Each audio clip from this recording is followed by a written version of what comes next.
Surely I cannot be the only person unable to scroll about 5 videos without being able to escape one of those fat pastrami sandwiches from Katz Deli, and seems as I'm not going to New York anytime soon, I had to settle for second best courtesy of the Co-op.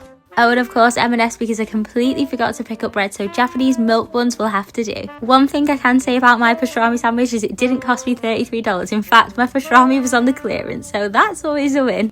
Would I pay $33 to experience the sandwich itself in Katz Deli? Absolutely. Anyway, we're kicking things off with the sauce. I know they use mustard. I'm not a big mustard lover, so I'll mix some of the French's mustard with some mayonnaise. Now the Co-op, I'm going to ask you really politely to please loosen the lids on your jars because I really struggled. If it wasn't for the fact that my brother was here, I would not be getting into this jar. Look at him even struggle as well, but he did get there in the end. I've got to say though, I do love the flavour of Co-op pickles. They are so good. So I just chopped a few of them in half, ready to pop on the sandwich. And that right there was all the preparation that you need. This was the easiest meal I've made in a long time.